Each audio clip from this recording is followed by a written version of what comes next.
Okay, let's unpack this. Welcome back in the deep dive. Now, if you are an executive responsible for commercial strategy, especially in this everything as a service economy, well, you know the old rules are broken. They just don't apply anymore. We're really no longer focused on that singular high friction transaction. It's not about the one big close. Our focus today is shifting. It's about a strategic mandate, something facing pretty much every commercial executive in the SaaS world.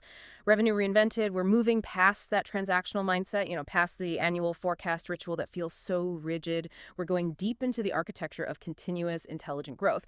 So our mission today is to really break down this concept of the adaptive go-to-market operating system, or AGOS as we'll call it. We've got some detailed source material here outlining the blueprint, the actual architectural plan for this system. And it explains how these core functions, sales, marketing, customer success, and crucially, finance and operations, how they must unite. And AI and new organizational models are key here. It's all about achieving profitable, continuous growth. So think of this AGS as, I guess, the modern enterprise's revenue operating system. That's absolutely the right framing. Yeah. What we're seeing, it isn't just a tech upgrade. It's not just buying new software.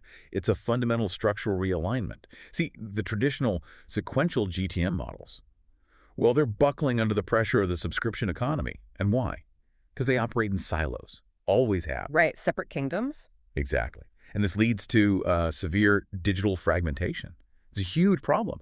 Think about it. Marketing sees clicks, maybe leads submissions. Sales tracks calls, close rates. Product, they see aggregated usage data, often anonymized. Support just sees tickets. None of them. None of these departments have a unified single view of the customer's actual value journey. The flow. It sounds incredibly inefficient. It is. And that's where the adaptive GTM operating system comes in. It's designed specifically as the solution to this fragmentation. It takes that whole process from the very first awareness, right through long-term expansion and renewal, and puts it under a single intelligent orchestration layer. So today we're going to explore its three core components. First, the strategic architecture, think RevOps 2.0, really powering it. Then the human execution layer, how people actually work within this, that involves these autonomous revenue pods. And finally, the intelligence layer. This is where the AI comes in, built on real-time multi-agent systems. This deep dive, well, it should show you how to move from that old rigid funnel to a really dynamic learning revenue network, one that actually self-optimizes for profitability. Okay, let's start then with the big shift, the reason this is all necessary, the end of the funnel. The research we've looked at makes it really clear that rigid linear sales funnel, the one focused mostly on consideration and decision right before the close, it's pretty much functionally obsolete now. Yeah, obsolete is the right word, because the assumption baked into that linear funnel, well, it was that the company dictates the buying journey. We push them through the stages. Exactly. Yeah. But in today's Zan's market, the buyer is empowered, they're informed, they do their own research, and they're continuously cycling through engagement stages, often long after any initial contract is signed. That linear model, it worked okay when success was just a one-time transactional close. Get the signature, move on. But now, success is defined by sustained customer value. That means high customer lifetime value, LTV, and really strong net revenue retention, NRR. So the game has changed entirely. Completely. The adaptive GTM, it views customer interaction not as that sequential pipeline, but as a continuous multi-directional customer value flow. It absolutely demands that marketing, sales, product, and customer success are, well, inextricably linked. They have to be. Yeah. Because your expansion and renewal strategies, they need to be designed right alongside acquisition. It's all one continuum. Right. So if the philosophy has shifted that dramatically, what are the specific measurable forces pushing for this architectural adaptation, like right now? The material points to three big drivers. Let's start with the nature of the economy itself. Okay, yeah. The Zaxi economy is definitely the dominant factor, specifically because it just flips the success metric on its head. When your revenue success is dictated by NRR and LTV, suddenly the post-sale focus becomes central. Things like onboarding efficiency, feature adoption rates, rapid, high-quality support, these move directly to the center of the revenue strategy. They're not afterthoughts anymore. Not at all. The GTM design simply can't stop when the contract is signed. Think about it if your product is complex, a poor onboarding process, which, by the way, is often owned by delivery or CS, not sales. That poor onboarding directly impacts the next renewal cycle. That's an NRR metric right there. Therefore, the structure that generates the initial contract has to be deeply concerned with the structure that realizes the value afterwards. They must be connected. Okay, that makes sense. And the second pressure point you mentioned, It hits right at operational efficiency, something, frankly, we see everywhere. Digital fragmentation. Oh, this is a silent killer. Yeah. Seriously. Yeah. A killer of customer trust and definitely of revenue. And honestly, Yeah. it stems from using technology that's just never designed for this continuous revenue model we're in. Legacy systems creating legacy problems. Precisely. In large enterprises, the customer journey is fractured because different departments maintain these separate, limited views of the buyer. So when the marketing automation platform doesn't talk fluidly to the quote and order system, and neither of those talks fluently to the support system, well, what does the customer experience? Friction, inconsistency, frustration. Yeah, exactly. Friction and inconsistency. And this lack of a shared, unified perspective. It's the root cause of poor customer experiences, inconsistent communication, and frankly, massive preventable revenue loss. So overcoming this fragmentation, it requires an architectural shift. You need a unified data layer, a true single source of truth for all customer data. And without that? Well, without that, any investment you make in AI is fundamentally flawed from the start because it's feeding on inaccurate or incomplete data. Garbage in, garbage out, right? Right. Makes sense. Okay, driver number 3, the velocity mandate. This isn't just about selling well, it's about speed and agility. Precisely. Yeah. Market windows are shrinking rapidly. Think about competitive differentiation in today's crowded service markets. The advantage belongs to the organization that can execute its GTM strategy the fastest, adapting messaging, pricing, almost instantaneously. So speed itself becomes a competitive weapon. Absolutely. Investors are now actually measuring GTM velocity as a key metric. They see it as a proxy for market agility and execution power. Companies that move with pace, they don't just ship features faster. They establish early market leadership. They accelerate adoption curves, making GTM velocity a critical component of their financial viability and ultimately their strategic valuation. The speed requirement brings up something fascinating the sources mentioned. Resolving the strategy paradox. How do you manage that? Because on one hand, strategy needs stability, right? You need defensible long-term positions. But the market demands constant change, disruption. How does the AGOs possibly deliver both stability and malleability? That seems contradictory. It does seem that way, but it works by separating the stable architecture from the malleable execution. That's the key insight. The adaptive GTM operating system, it enforces stability at the architectural layer. And this is crucial through standardized RevOps processes and that unified data model we talked about. That core architecture doesn't change every quarter. It provides the foundation. Okay, so the foundation is stable. Right. But it builds malleability into the execution layer.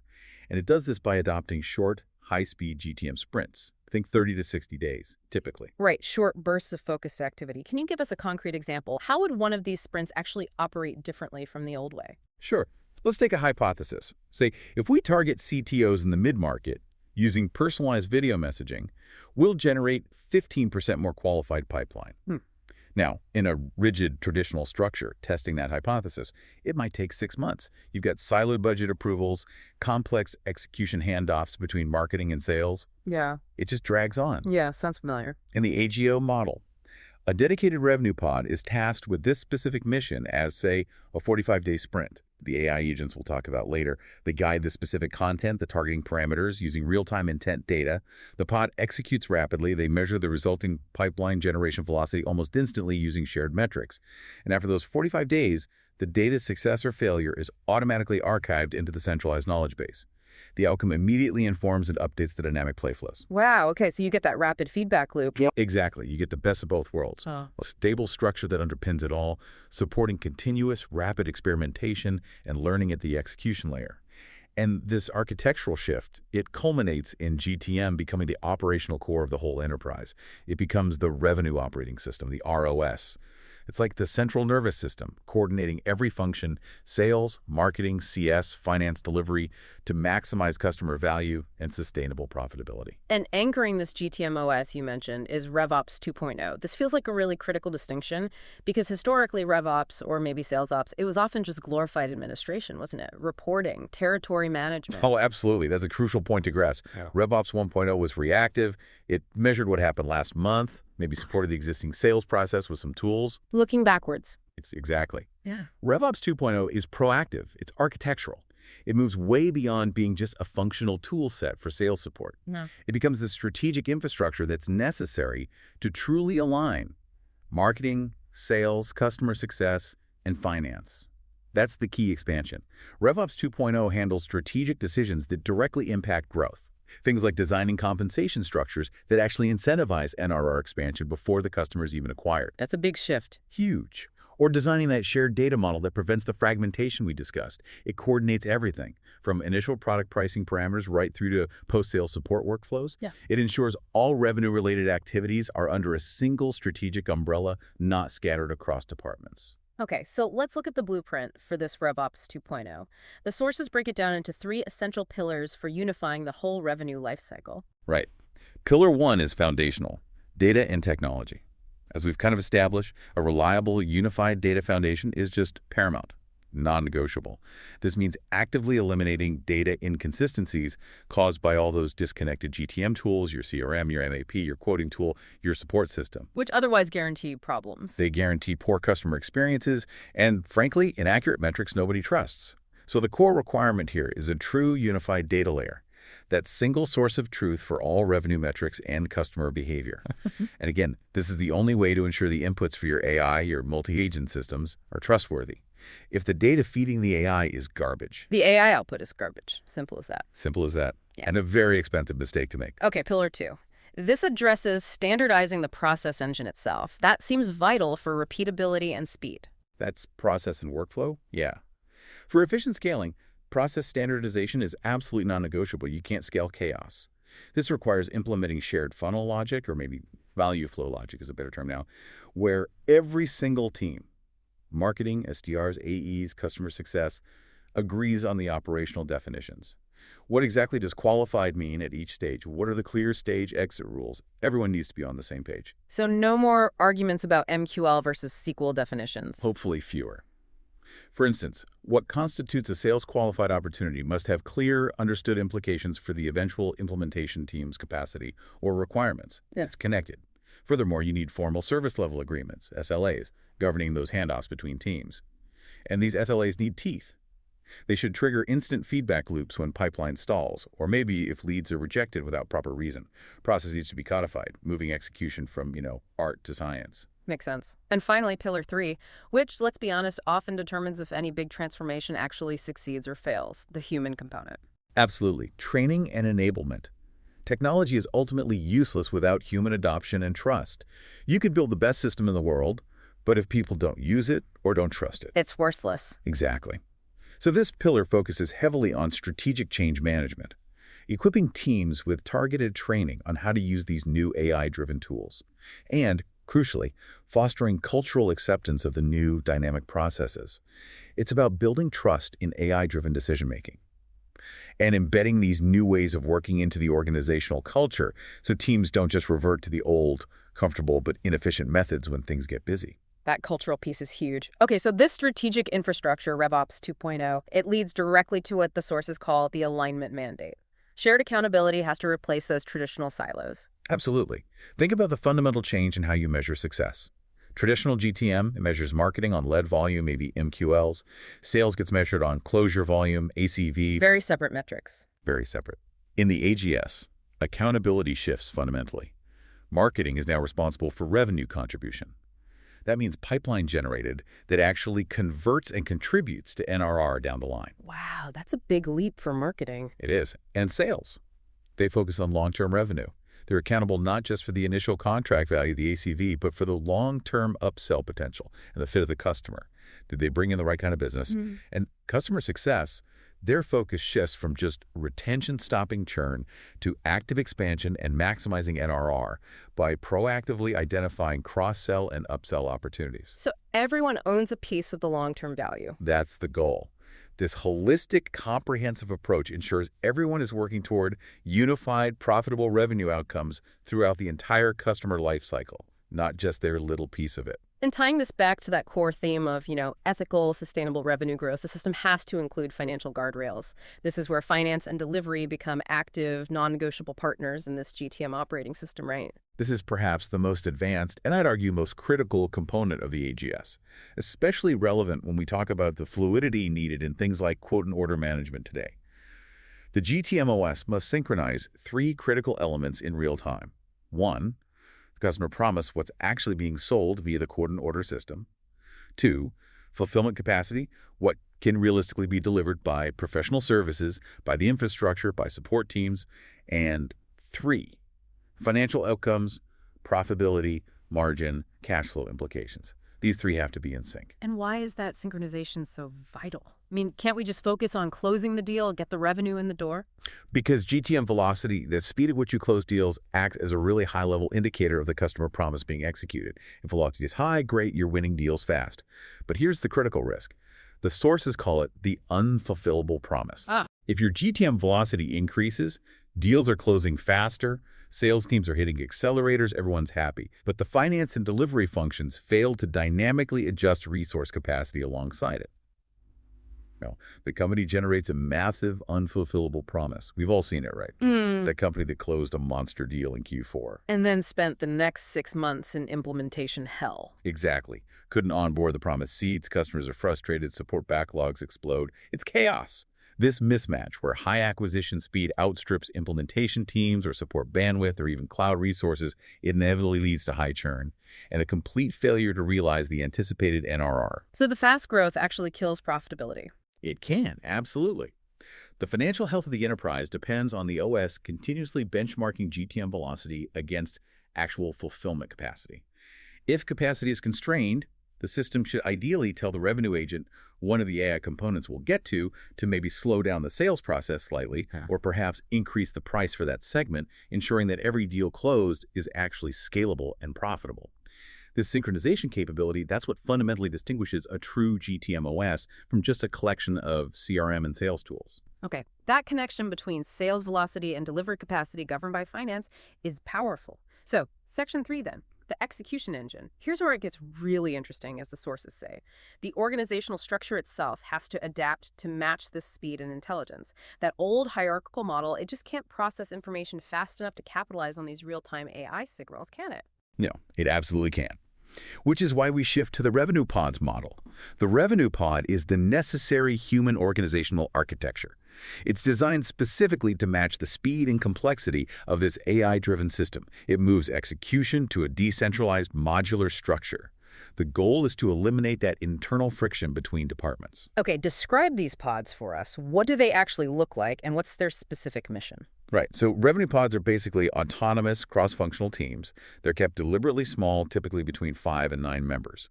That's key for effective communication and speed. Like the 2-pizza rule. Kind of, yeah. And their composition is deliberately diverse. You're mixing essential GTM functions right within the pod. So you'll have marketing or SDR specialists, account executives, customer success managers, and often delivery or solution specialists too. Critically, each pod is aligned around a clear, singular mission. For example, optimizing all revenue generated from one specific ideal customer profile, or maybe ensuring the successful launch of new product feature in a defined geographic area. This non-hierarchical structure directly fixes that historical problem of siloed departments having conflicting objectives or metrics. And the autonomy is the key benefit here. It's the core benefit, yes. These teams are empowered. They can make rapid, independent decisions and iterate on their specific GTM strategy for their mission without waiting for approvals across 4 different functional VPs. That cuts out a lot of bureaucracy. A huge amount. They own the entire customer journey for their target segment. That dramatically fosters ownership and accountability for the full revenue lifecycle, from lead right through to expansion. These autonomous revenue pods, they're fast enough to interpret and actually action the real-time data coming from the AI agents we'll discuss next. That maximizes the synergy between the predictive intelligence and focused human execution. But the sources flag a major risk here. They warn that this model is fragile if one critical element is misaligned. Incentives. They call it the incentive alignment crisis. Yes, exactly. This is where many implementations fall down. If the cross-functional pod is collectively responsible for a unified outcome, let's say maximizing NRR for their specific segment, but individual members, like the account executive, are still incentivized only on the initial annual contract value, ACV, well, the model just collapses into internal conflict. It's inevitable. Because the AE will just chase the deal, regardless of fit. Precisely. The AE will sell to the wrong fit customer just to hit their personal ACV goal, which in turn destroys the customer success manager's ability to achieve the NRR target for the pod. It creates massive tension. So to resolve this, incentives must align with the pod's overall mission. And this is often achieved through what the sources call stacked rewards. Stacked rewards, how does that work? Well, a stacked reward system means the AE, for instance, receives their traditional ACV commission. Yes, you need that immediate motivation. But a significant portion of their potential bonus, or maybe their overall incentive structure, is tied directly to the NRR performance of the customer segment they sold into, measured, say, 12 to 18 months post-sale. Ah, so they have skin in the game long term. Exactly. Similarly, the marketing representative in that pod might have incentives tied to the customer activation rate for their segment, not just raw MQL volume. This forces true cooperative behavior. Every individual decision, from how you quote the deal in the first place to how quickly you onboard the customer, gets weighed against its impact on long-term profitable retention for the pod. Okay, that alignment seems critical. And leading this whole complex, decentralized, AI-augmented structure, well, it requires an evolved revenue leader. The role of the chief revenue officer, the CRO, has fundamentally changed, hasn't it? Absolutely. The modern CRO is no longer just the head sales guy. They are a strategic executive, a catalyst for change, responsible for sustained profitable growth. Their mandate isn't just hitting this quarter's number, it's orchestrating the entire ecosystem, synchronizing sales, marketing, customer support, product development, and finance, establishing those common themes, practices, and tools across the board. So, less manager, more orchestrator. Much more orchestrator. They are the chief architect of this human-AI symbiosis we're talking about, strategically repositioning human talent to focus exclusively on that high-value relational work, balancing rapid growth with efficiency across all the GTM assets. It's a much bigger, more strategic role than it used to be. Okay, so we talked about the architecture RevOps 2.0 and the organizational structure of these revenue pods. Now let's get into the intelligence layer. The brain of the operation, really, the adaptive GTM OS. It just cannot rely on retrospective rules-based GTM anymore. That's the past. Right. This is that definitive shift you mentioned, from lagging indicators to genuine predictive foresight, moving away from simplistic scoring, like, giving a lead 10 points because they attended a webinar last month. That's just historical data. Exactly. That's looking in the rearview mirror. AI predictive analytics acts as the foresight mechanism here. It unifies complex, real-time signals from across the entire customer value flow. Think hiring data from LinkedIn, real-time intent signals from third-party sources, actual product usage metrics, technographics, behavioral data on your website, all of it. Pulling it all together. Pulling it all together to generate clear, actionable foresight. This allows the AGSs to predict things like which segments are most likely to engage tomorrow, not last week, which specific campaigns will generate the most profitable pipeline, and crucially, it allows the system to detect those early warning signals for customer churn, enabling proactive, often automated risk mitigation before the human team even realizes there's a potential problem brewing. So it's about getting ahead of issues. Precisely. The goal isn't just better analysis after the fact. It's smarter, faster action, institutionalized across potentially thousands of interactions every single day. Now, to actually operationalize this kind of real-time, signal-based decision-making at scale, the sources introduce the multi-agent architecture, or MAS. They use a great analogy. They describe it as the GTM nervous system. Yeah, that analogy is perfect. Because traditional monolithic systems, your big CRM, your ERP, they're just too slow, too siloed for the speed required today. A multi-agent system overcomes this because it functions much more like a biological nervous system. It's a network of independent, specialized, continuously learning entities. These are the agents. They operate autonomously, doing their specific job, yet they communicate instantaneously through that unified data backbone we talked about. So distributed intelligence. Exactly. Distributed intelligence. Yeah. This model provides the necessary speed, much greater flexibility, and also higher tolerance to failure compared to a single monolithic system. If one agent has an issue, the others can often compensate. Think about like a modern high-frequency trading platform. Specialized algorithms monitor different market inputs simultaneously, making decisions in microseconds. That's the kind of speed and specialization needed for modern GTM orchestration. Okay, so let's meet the team. The sources outline a GTM agent team. 5 key specialized agents working together. Where does it start? Signal collection. Discovery. Right. It starts with the market agent. Think of this as the tireless analyst, the scout. It continuously scans the external digital landscape 24/7, monitoring forums like Reddit or industry communities, tracking competitor activity, looking at patent filings, reading user community posts. Really broad scanning. Very broad. Its job is to identify emerging customer pain points and trending topics, often long before they hit mainstream tech news or analyst reports.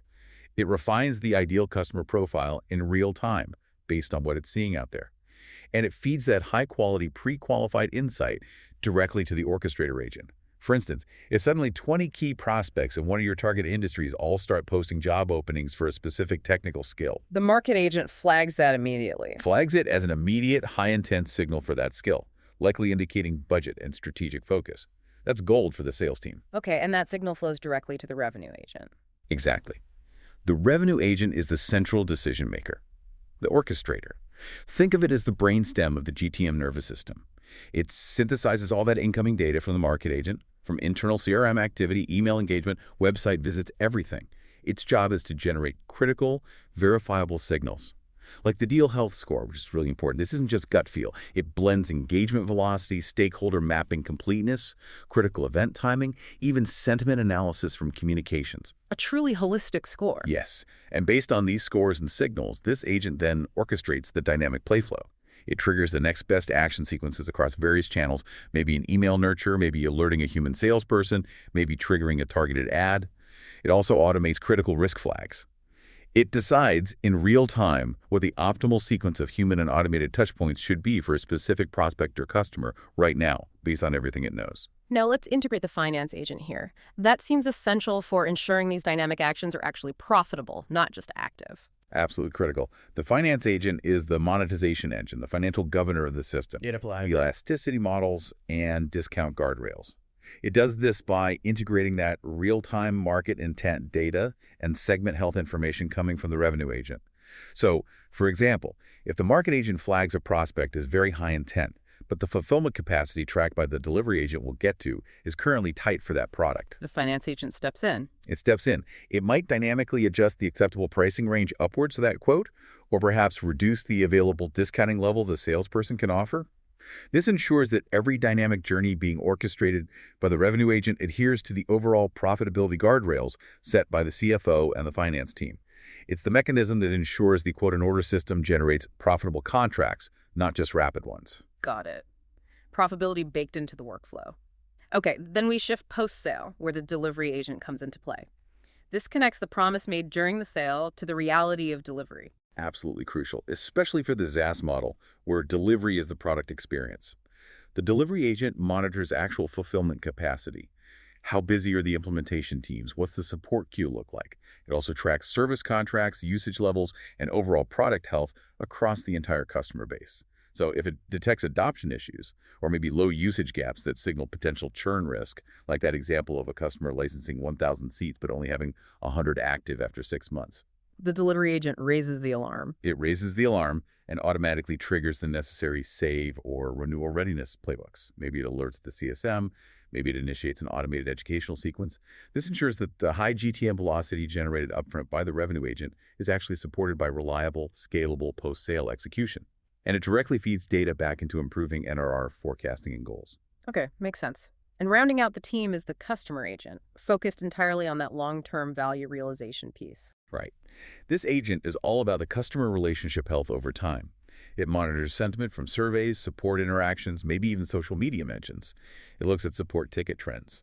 And again, usage data. Its primary goal is to detect churn risk proactively, often based on subtle pattern changes the human eye might miss.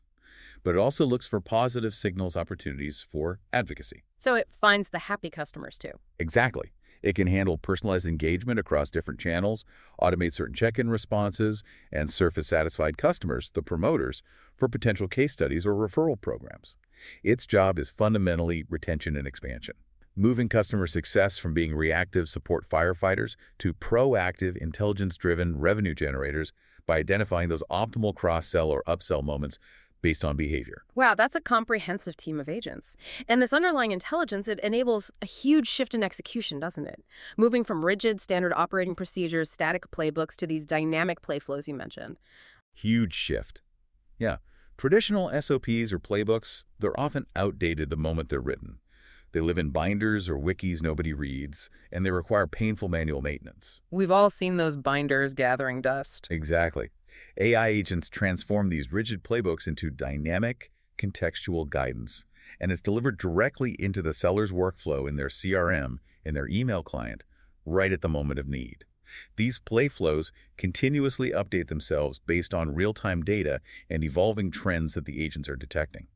This effectively institutionalizes Kaizen continuous improvement across thousands of daily interactions. Can you give an example of that continuous improvement? Sure. Let's say the system observes that the last 50 times a seller used a specific objection handling talk track for a certain competitor, it resulted in a 30% higher churn rate down the line for those deals. The AI instantly flags this, analyzes why, and modifies the recommended talk track for the next interaction involving that competitor. Maybe it suggests a different value proposition focus, So the system learns and adapts automatically. automatically and constantly. That adaptability accelerates revenue growth because best practices spread instantly, and it makes the whole enablement process infinitely more scalable and effective than traditional training methods. And this leads us directly to the core tenet of this whole transformation: human-AI symbiosis. The research is very, very clear on this point. AI will not replace your top performers. Okay. That's reassuring for some. It should be. What it does do is make them exponentially more effective How? by eliminating the complexity in data processing and all those routine, time-consuming tasks. So if the machine is handling the perception, the data crunching, the routine follow-ups, what's left for the human? What's our unique value? The key is strategic augmentation. Agentic AI eliminates the mundane: data entry, scheduling, routine follow-ups, initial prospect research, all that stuff that eats up selling time. This frees up your top professionals to focus exclusively on the unique human differentiators, building deep, trust-based relationships and solving complex, often politically charged, multi-stakeholder problems. The symbiosis is managed through a neat three-part framework the sources propose: perception, meaning, and bonding. Okay, break those down. Perception. Perception belongs almost entirely to the AI. The AI handles the massive task of data aggregation, synthesis, pattern recognition. It generates those instantaneous granular insights. Think deal health scores or concise meeting prep briefs automatically compiled from the CRM, recent emails, relevant news alerts, even the customer's latest support ticket status. The seller arrives at the meeting fully prepared, knowing the customer's recent public market moves, their current product usage stats, maybe even the sentiment of the last interaction. It eliminates hours of manual research. Right, the AI sees everything. Okay then, meaning, that belongs to the human. Exactly. Meaning is the interpretation layer. Humans are uniquely qualified to interpret context, read emotion, understand the complex political dynamics within the client's organization. Things AI struggles with. They take the AI's data points, say a low deal health score flagged by the revenue agent and maybe a finance agent alert about poor margin on the proposed deal, and they translate that technical data into a compelling narrative, a narrative that aligns with the customer's unique strategic goals, their internal politics, their personal motivations. The AI gives you the what and maybe suggests the how. The human provides the crucial strategic why that resonates. I see. Connecting the data to the human element. And finally, bonding. This sounds purely human. Irreplaceable. This is the domain where the human salesperson shapes the truly pivotal moments. High-stakes negotiations, difficult conversations, maybe about product limitations or service issues, strategic vision-setting workshops. These are the moments where trust and loyalty are built, where relationships deepen beyond the transactional. By eliminating all the mundane tasks, the entire AGO system is designed to maximize the time sales can spend on this high-value relational work. And that, at the end of the day, is the only truly defensible asset against automation in sales and customer success. That makes a lot of sense. Okay, section 5. Measurement, capacity, and continuous adaptation. Let's connect this intelligence layer back to the financial outcomes and the planning process. We know that in the SaaS environment, GTM success is ultimately built on the sustainability of that LTV-SAC ratio, right? Lifetime value over customer acquisition cost. Yes, absolutely. LTV is the ultimate indicator of sustainable success, and it's what justifies the acquisition investments in the first place. So acquisition strategies must be LTV informed. That means prioritizing targets and channels that promise enduring profitability, not just those that drive cheap, high-volume leads that churn out in year one, destroying your unit economics. How do you measure that early on? Well, a critical early indicator of this long-term sustainability is something called the customer activation rate. It's the percentage of new users who achieve a significant, predefined, value-realizing action within the product, within a certain time frame, say the first 30 or 60 days. Like completing a key workflow or integrating data. Exactly. Something that signals they're getting real value, not just logging in. This is often the earliest reliable sign of product stickiness and future NRR potential. And it must be tracked aggressively, probably by that delivery agent we discussed. Right. This continuous holistic focus across the whole life cycle. It really demands a single unified North Star metric, doesn't it? The sources define this as GTM velocity. Yes. Measuring pipeline volume alone, or even just CAC in isolation, it's completely incomplete. It gives you a distorted picture. GTM velocity forces alignment across the entire revenue network, marketing, sales, CS, finance. And it also signals market agility and execution capability to investors, which is increasingly important. It's essentially an approach to performance measurement that extends the concept of sales velocity, how fast deals move through the sales pipeline across the entire customer lifecycle, crucially including what happens after the contract is signed. Okay, and the GTM velocity equation itself, it mathematically enforces this alignment, right? Makes management behaviors transparent. It does. It integrates three essential velocity components. First, PG velocity, that's pipeline generation efficiency, primarily driven by marketing and SDRs. Second, sales velocity, that's the classic pipeline to closed won efficiency, owned by sales. And third, crucially, NRR, net revenue retention, which is the domain of customer success and account management, reflecting expansion and retention. The formula itself, which heavily weights the PG and sales velocity scores by an NRR multiplier, is actually quite genius in its simplicity and impact. Explain that. Why is the NRR multiplier so powerful in practice? Because it forces cooperation. It forces sales and marketing leaders to care deeply about what happens after the deal closes, which is customer success's world. Think about it. If a sales leader manages to significantly increase their sales velocity, they close deals faster, maybe by heavy discounting or selling to less than ideal fits. But those customers turn out 6 months later, destroying NRR.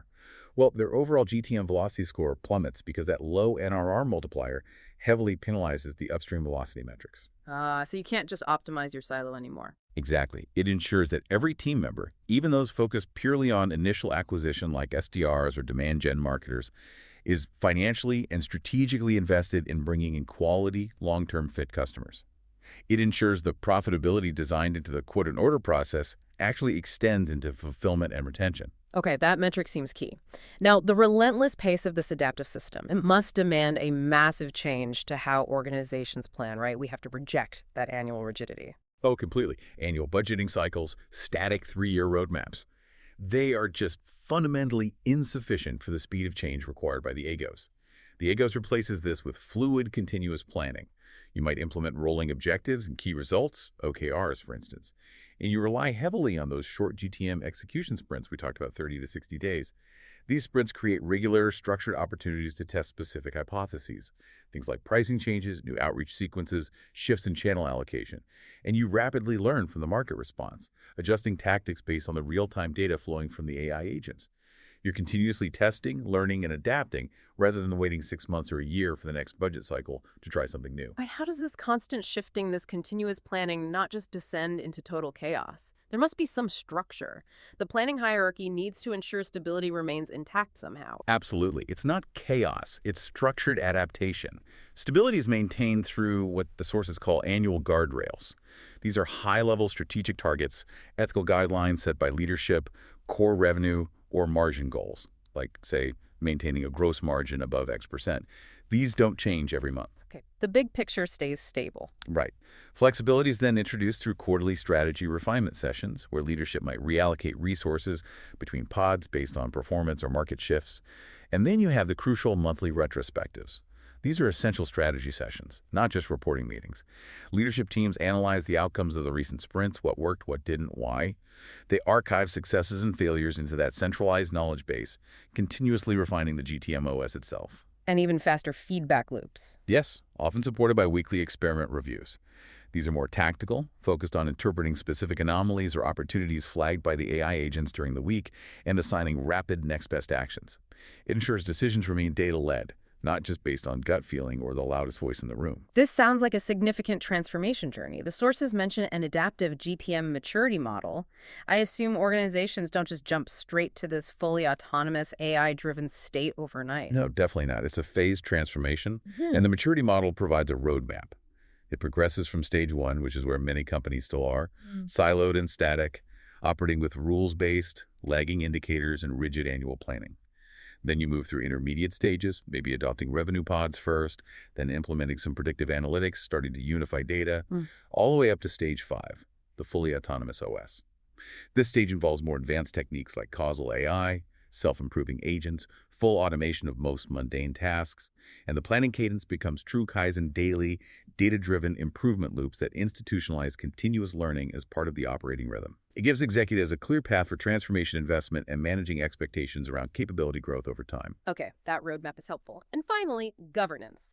With all this decentralization, speed, and AI driving decisions, how is the system actually controlled? How do you ensure it doesn't go off the rails? Good question. You need strong governance. The sources recommend establishing a GTM Foresight Council. This is essentially the steering committee for the AGS. Typically, it would be composed of the CRO, the CMO, the head of delivery or operations, and critically, the CFO. This council acts as the ultimate strategic arbiter. They set those annual guardrails we talked about. They interpret major anomalies flagged by the AI agents, things like an unexpected sharp drop in LTV for a previously profitable segment. And they enforce compliance with those critical synchronization mandates, especially the link between GTM velocity, fulfillment capacity, and financial outcomes. This ensures that while execution is fast, agile, and decentralized down in the pods, the overall strategic direction, ethical considerations, and financial health remain under unified, expert human control. So if we try and connect all this to the bigger picture, the adaptive GTM OS is really about recognizing that in the Xandos world, the sale, the successful close of that quote and order process, it's merely the beginning. It's not the end of the revenue journey anymore. The entire structure, the entire mindset has to be reoriented around continuous customer value realization and long-term profitability. And the key is finding that balance. Structural stability, which is enforced by RevOps 2.0 and that unified data model, providing the foundation, which then supports decentralized dynamic execution through these autonomous revenue pods and the intelligence of the multi-agent system, stability enabling agility. Yeah, the research really laid out those mandates for success quite clearly, didn't it? First, you absolutely must enforce GTM velocity as that unified metric, using the NRR multiplier to drive cross-functional accountability. Second, you have to establish that financial fulfillment alignment, ensuring growth is actually deliverable and profitable, avoiding that unfulfillable promise. Third, implementing the multi-agent architecture seems key for the real-time orchestration needed. And fourth, deliberately architecting that human-AI symbiosis, focusing your valuable human talent entirely on meaning and bonding, not mundane tasks. Exactly. This systemic change, it's what allows commercial executives to move beyond simply managing sales targets. It allows them to truly orchestrate sustainable, intelligent revenue growth across the entire enterprise value chain. It's a fundamental shift in leadership focus. It really is. And, this raises a final important question for me. If the AI agents, as you described, institutionalize continuous improvement that Kaizen by constantly testing and updating these dynamic play flows based on real-time data, what does expertise even look like for the human GTM leader in the future? When their core function shifts so dramatically away from managing predictable processes and hitting static targets and moves towards interpreting the long-term ethical considerations, the strategic why behind this complex self-learning system. When the machines handle so much of the how, the leader's job becomes fundamentally about vision, interpretation, and maybe wisdom. Something to think about. Thank you for joining us for this deep dive. We'll see you next time.